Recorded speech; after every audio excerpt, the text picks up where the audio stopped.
that? Congratulations. Thank you. That was pretty impressive. I can't imagine you'd have much criticism of yourself tonight. So how did you feel about your performance this evening? Feel good. Feel good to knock him out. Had this fight become personal to you? I mean, obviously you guys were talking a lot and going back and forth. I mean, were you going in there a little angry, wanting to prove something?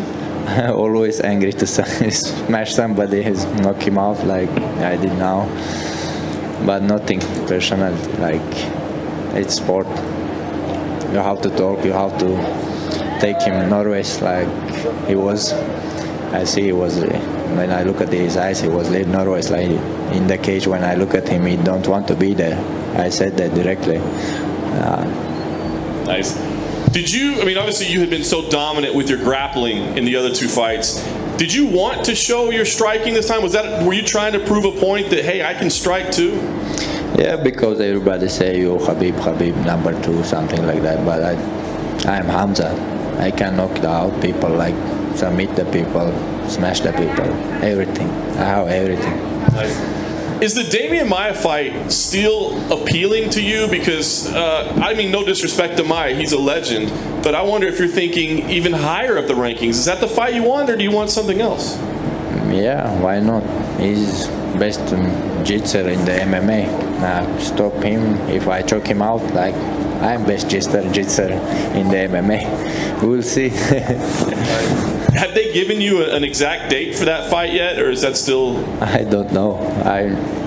I'm ready for it, but like I said to Dana, if you give me Demian Maia, I'm ready for him. If they give me Brock Lesnar, I'm ready for him also. Nice. And last thing for me, I mean, you just got to the UFC a couple months ago, but I feel like people are going to start talking about you for a title shot. I mean, do you feel like you deserve to be in that discussion already for a title shot? Of course, why not? I did hard work for that.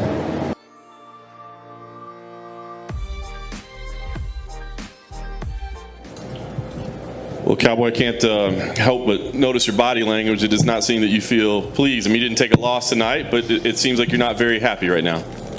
Oh, no, that is a loss. That's 5 in a row. That's the way you're looking at it? Yeah, it is. Had I not gained a point, I would have lost that fight. I mean, I can do the math, you know? So, yeah, 2020 is not my year, I don't think. You know, all camp, all week, felt good. Everything felt really good. Like I was hoping Cowboy was going to show up. And then, no. First round, I go in there. I think I was just wondering how many punches I could actually take until I got knocked out. You know? I had like a serious talk with myself. Like, there was one time where I almost dropped to a knee, and then I was like, "You fucking pussy! Like, let's go! Like, what do you do?" Like, had to have like a conversation. Meanwhile, he's just unloading on me. You know, it was like, "Let's go!" So maybe the second, I don't know what it looked like, but it was funny because he was kicking me, and I was like, "Man, I'm supposed to be kicking you." Like, that was the game plan. I'm gonna kick you. I'm gonna take you down. And everything I was drilling and practicing and trying to do, I didn't actually. This was the worst performance I've ever had.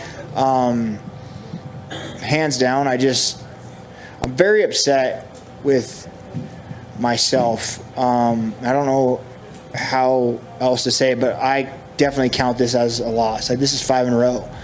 And for somebody who's out there fighting to keep his job, it wasn't a very good job I did, was it? You know? So, Nico wants to do it again. I told him, like, you know, well, let's run this right back. You know, he's like, oh yeah. So I said, let me at least give you the opportunity to get a win. You know what I mean? Like, let me at least give you the fair run, and let me try and show up. And I don't know what the secret is, but I told him, you know, let me have January or February. I'm gonna take the rest of the year off. Fuck this 2020, man. You know, I'm gonna go snowmobiling. I'm gonna play with my little kid. I'm actually gonna step back and take some time, have some fun. And I don't know what else to tell you guys other than I did not have fun tonight. I did not enjoy it. And it sucked, man. I got beat. And that's 5 in a row. 5 losses in a row on someone who has accolades that run deeper than you can believe, you know? And it's crazy to me, like the most wins, the most finishes, the most head kicks, the most whatever. And then to go 5 losses, like, man, it's just, I got a lot to work on mentally, and has nothing to do with any of my coaches or my training partner. Like, we did everything right. Everything was good. And then all of a sudden this morning I feel great. And then I get here and it's like, whoa. So I don't know. I wish I had the secret.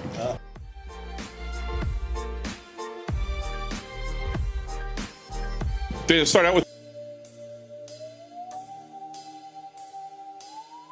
Colby. Congratulations on a very dominant victory from start to finish. Just grade yourself. Overall, how'd you feel about your performance versus what you expected in there tonight? I felt pretty good, but, I'm my own toughest critic. I know I can do better, but, it's still better than everybody else in this division. No one's finished him like that. Everybody's taken him to the scorecards. He was done at the end of the third round. He was ready to quit. He told his coaches he was done. So, that was the worst decision he ever made, showing up to fight me. Almost worse is him not getting a prenup with his last ex-wife.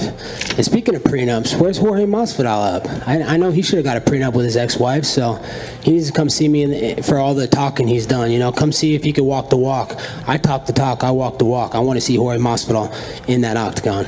Interesting. So, Dana was here earlier. I don't know if you'd made it in here yet or not, but he said, like, Colby's right there. I mean, obviously we got to do Usman and Burns first, but Colby's right there. So, you said before the fight you weren't sure which one you'd prefer. Right now, if you could take a fight rather than wait for the title, you'd rather face Masvidal? Well, yeah, if I'm not getting my title shot, which I deserve more than anybody, that last fight, there was so much controversy. It was a terrible stoppage. Everybody knew I was still in the fight. I stood right up and protested right away.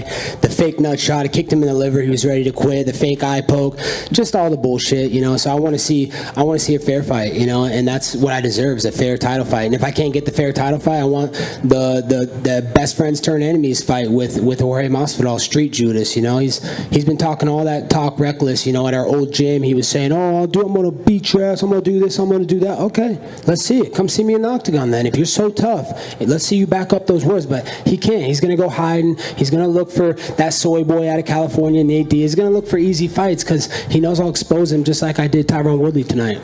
So do you think it'd be a bigger fight? I mean, they're talking about doing the rematch right now, Masvidal Diaz too. You think it's a bigger fight to do with you than it would be with him and Diaz?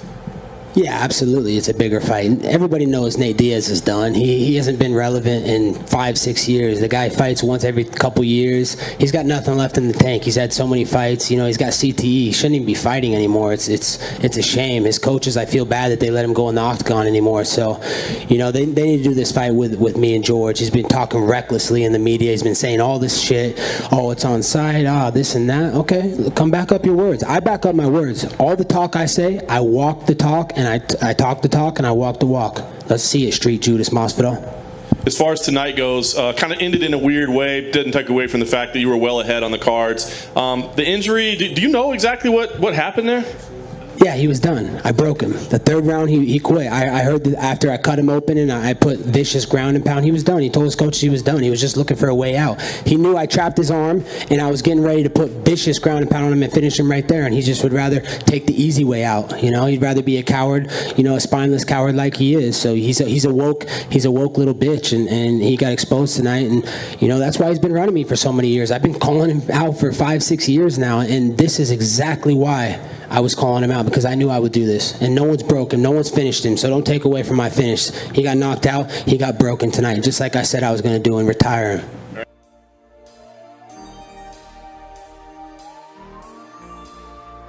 And then this was your first fight with your new team, correct? And then I think in one of the promos you said they helped correct a lot of past mistakes. Did you? So looking at your past fights and this fight, did you perform as you expect with your new team?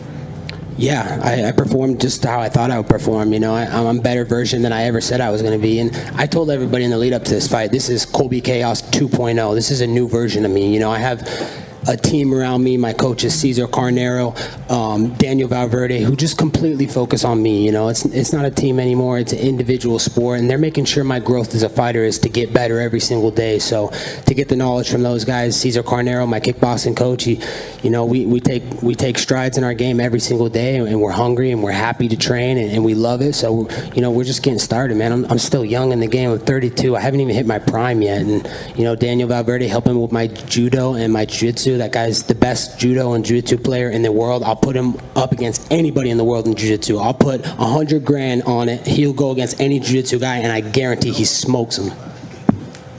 Hey, Colby. Colby, back here, sorry, to your left. Congratulations with your success and the performance that you had tonight. Is there a part of you that wishes maybe you moved to MMA Masters and Colby Covington Incorporated earlier on in your career? Absolutely, Helen. You know, I wish I got to my own team earlier. You know, it's just the old team that I was at, you know, it was holding me back. There was a lot of drama. There was a lot of bad energy, and I wasn't living and getting my full potential out of myself because I was worried every single day. I got guys like Dustin Soria who's screaming at me, you know, Street Judas Masvidal screaming at me, having coaches holding back, and I couldn't even train, man, because those guys were just draining my energy. So the lead up to my fights, like, I didn't even get training camps. So I'm so happy to be at Colby Covington Incorporated, have Daniel Valverde, Cesar Carnero, and you know, it's just, the training is amazing, man. We're just getting started, and the best is yet to come for